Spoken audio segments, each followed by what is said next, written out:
There is a forgotten voice inside you, a soft, trembling whisper buried beneath years of silence and survival. You did not become wounded because you were weak. Your soul simply adapted to a world that did not know how to love the child you once were. But 7 simple words can become the bridge between your pain and your wholeness. Let us return to that sacred place within, where healing begins not with striving, but with remembering there is no betrayal more wounding than the one we inflict upon ourselves. The child within us, fragile, spontaneous, and full of raw feeling, first learns the art of self-rejection not by choice, but by necessity. When love is given conditionally, when tears are met with shame or needs with punishment, the young psyche learns a terrible lesson. To survive, I must not be me. And so a split occurs, a sacred dismemberment of the self. One part learns to conform, to achieve, to please. The other, wild, instinctive, vulnerable, is cast into the shadow. But what is cast away does not disappear. It festers. And in that quiet darkness, the wound of self-rejection grows. I remember once observing a woman who had cultivated a life of extreme control. Her home was immaculate, her body disciplined, her career perfect. Yet behind her eyes there lived a haunted sorrow. She could not rest. She feared stillness. When we traced the thread backward, we found a little girl who was only praised when she performed and punished when she played. Her inner child had concluded long ago, I must reject the real me to be safe. The adult woman was merely continuing the ritual. The philosopher Epictetus once wrote, no man is free who is not master of himself, but one cannot master what one has banished. Healing begins not in striving, but in surrender. When we sit with our younger self, not to fix, but to feel, we begin to undo the lie. We stop demanding perfection. We whisper instead, you were never wrong for feeling too much. You were never too loud, too sensitive, too needy. You were just you. Every act of self-acceptance is an act of spiritual defiance against the original rejection. The more we allow the forgotten parts of ourselves to speak, the more we soften the inner war. For the truth is, the self does not desire power, it desires reunion. And only when we no longer reject the child within do we begin to remember what wholeness feels like. The great mistake of the modern soul is to confuse healing with perfection. We are so conditioned to aim for flawlessness that we forget the original aim of the psyche is not to become pure, but to become whole. Wholeness embraces the contradictions. It includes the fear alongside the courage, the wound beside the wisdom, the shadow next to the light. Perfection, on the other hand, is a mask, cold and brittle, terrified of cracks. But healing is a warm fire. It welcomes even the cracked parts and burns away the illusion that we were ever meant to be without them. In my early years of study, I encountered many individuals who had done everything right. They had status, control, even spiritual knowledge, but they were estranged from themselves. They had sculpted an image of perfection and crucified the child within upon it. I once spoke with a man who had become a pillar in his community, revered by all. Yet he came to me one day, whispering through tears, "Why do I feel empty even when I do everything right?" The answer, of course, was that he had amputated his vulnerability, his spontaneity, his softness, the qualities his inner child once held before. He was taught to suppress them. The Roman philosopher Seneca once said, "A gem cannot be polished without friction, nor a man perfected without trials." But I say, what if the aim is not to be polished, but to be real? To touch the inner fractures and hold them with reverence, not shame. The child within us doesn't need a perfected self to return home to. It needs a truthful self, one that can say, I am both afraid and brave, both broken and beautiful. When we embrace that paradox, we begin to feel the soul exhale. In this space, healing stops being a destination. It becomes a remembering, a return to what we were before we were told we weren't enough. It is here that the inner child feels safe to emerge, not because we are flawless, but because we are finally whole. It is a common illusion to believe that the child within us belongs only to the past, locked away in some dusty corridor of memory. But the truth is far more unsettling and more liberating. The inner child lives not in the past, but in the unconscious. It is not behind us, but within us, active in every moment we flinch at intimacy, sabotage our success, or feel an inexplicable fear of being seen. What was once a historical experience has now become a living pattern, woven into the very architecture of our psychic life. I have seen grown men strong, rational, accomplished tremble before a word of disapproval. I have seen women of great intellect diminish their voice when love was on the line. These are not reactions born from reason.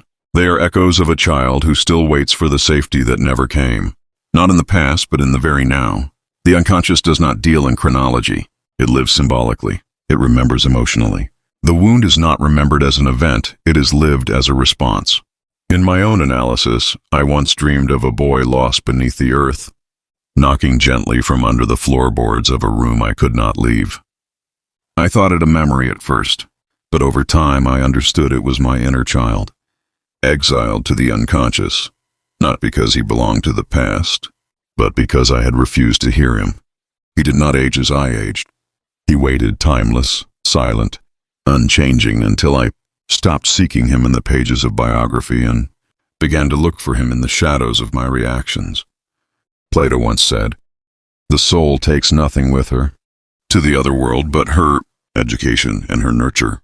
If that is true, then what we do not nurture, what we exile, stays behind like a ghost, and the inner child becomes such a ghost, haunting our relationships, disguising itself as fear, perfectionism, anger. To awaken this child is not to travel back in time, but to journey downward into the dream, the trigger, the irrational response. That is where the child still speaks, still cries, still hopes. Listen there, and you begin to liberate him. Shame is not born in isolation. It is planted by rejection and watered by the belief that parts of us are unworthy of love. Most often, this belief is inherited long before we possess the language to question it.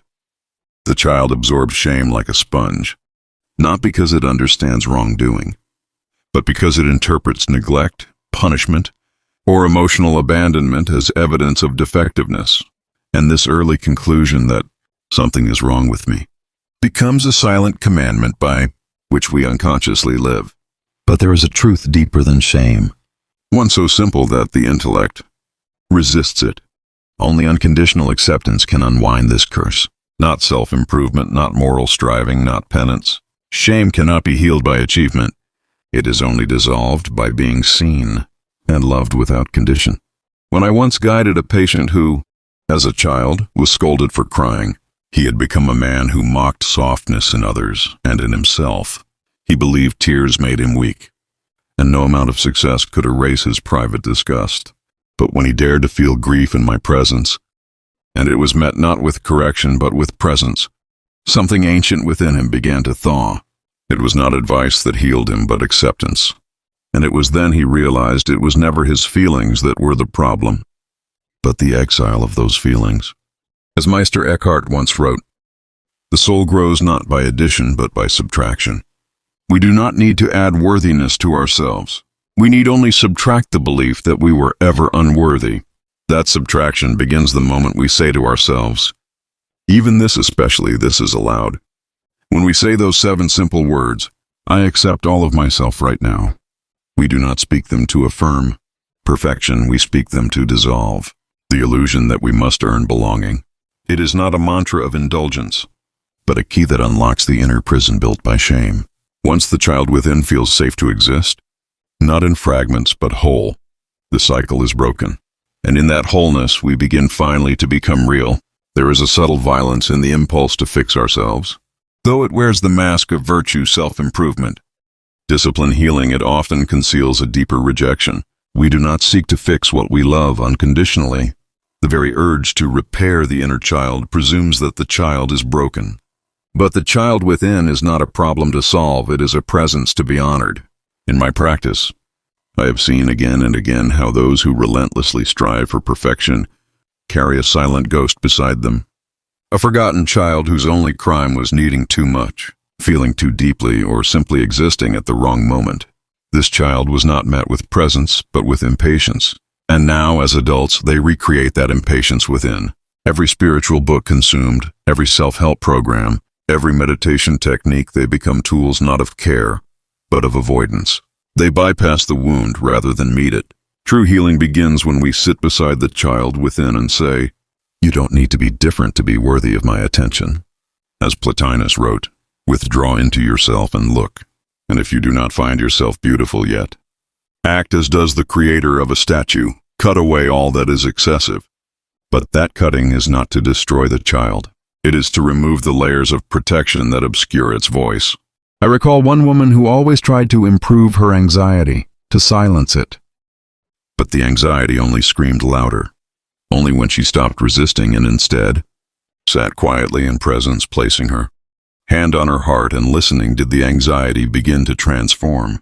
It was not cured. It was witnessed, and in that witnessing it softened. The 7 words, "I accept all of myself," right now, are not medicine for the wound. They are the end of the belief that you are a wound. In presence, the child within is no longer shamed into silence. It is simply allowed to exist. And in that sacred allowance, it begins to speak truths long buried in the soul's soil, truths that never needed fixing, only listening. Emotions are not obstacles to overcome, but messengers carrying the forgotten voice of the soul. Each time you suppress anger, deny sorrow, or bury longing, you exile not merely a feeling, but a fragment of yourself. And what we exile does not vanish. It retreats into the unconscious, where it waits. Like a child left in the dark, it whispers in dreams, erupts in illness, or disguises itself in compulsions. Every hidden emotion is not a mistake. It is a child knocking from within, asking to be seen. In my own descent into the unconscious, I discovered that these feelings are not intrusions, they are invitations. A man once came to me, tormented by rage he could not explain. It would flare unpredictably, often at those he loved most. But when he turned toward it with curiosity rather than shame, he uncovered a 7-year-old boy still grieving the absence of a father who never came home. The rage was not about the present, it was an orphaned emotion demanding presence, not correction, not condemnation, but simply presence. Seneca once said, "If you wish to be loved, love. But I say, if you wish to be whole, listen. Listen even to what you fear, especially to what you fear. The tears you deny are not weakness, they are the child in you begging not to be left alone again. The path to individuation is not built by suppressing what is dark or chaotic. It is built by reclaiming it, by daring to say, I accept all of myself right now, even when what rises seems unbearable. These words become a lamp in the cave of the unconscious, illuminating the forgotten, not to judge it, but to love it. So when an emotion stirs, pause. Instead of asking, oh, how do I get rid of this? Ask, who in me is asking to be seen? And if you listen with the patience of a parent and the reverence of a mystic, the child you meet there will not destroy you. It will reveal you. Healing does not begin with answers. It begins the moment you stop running from your wounds, from your fears, from the aching child who waits behind every distraction and every mask. You see, most people are not consciously avoiding healing. They are avoiding themselves. They flee into perfectionism, into overwork, into relationships that mirror their own self-abandonment. But all of these are veils, crafted to keep them from standing still long enough to hear the soul whisper, I am still here. I remember a woman who came to me consumed by anxiety. She had spent years trying to silence it through medication, through spiritual bypassing, even through excessive positivity. But the anxiety only grew louder. Finally, I asked her, have you ever sat with it? She looked at me bewildered, as though I had asked her to sit beside a fire she believed would burn her. And yet when she simply said, I see you, I'm not running anymore, the anxiety softened. What she found beneath it was not madness, but a grieving child who had never felt safe enough to be. Her healing did not begin when she solved the anxiety. It began the moment she stopped fleeing from it. As Heraclitus wrote, you cannot step into the same river twice. The self you flee today is not the same self you feared yesterday. It is ever-changing, and it longs for your return. The shadow, after all, is not a curse. It is the part of you that carries everything you abandoned to survive. To run from it is to stay divided, but to face it is to remember that wholeness is not created by light alone, but by embracing what once was cast out. The inner child you carry does not need you to be fearless. It only needs you to stop fleeing. In stillness, you will find that what you feared was not your enemy, but your exiled innocence. And when you welcome it home, the healing begins not in force, but in quiet, sacred reunion. And so I leave you with this. The child within you is not a fragment to be fixed, but a sacred presence to be remembered. Healing is not a destination, it is a return to the parts of yourself you were taught to reject, to the emotions you were told to suppress, To the innocence you buried beneath survival. The world may celebrate perfection, but your soul seeks only wholeness, and wholeness begins when you speak the words you never heard. I accept all of myself right now. These 7 simple words are not merely affirmations. They are keys. Keys that unlock the hidden chambers of your being. Speak them, not to convince, but to remember. Speak them, even if your voice trembles. Especially then. So tonight, before the world tempts you back into forgetting, pause, breathe, close your eyes, and say gently to yourself, I accept all of myself right now. Say it to the child, to the shadow, to the sorrow, to the silence. And if you feel moved by these words, if something in you stirred, then carry this message forward. Share it, live it. Let others feel safe in your presence, because you have made peace with your own.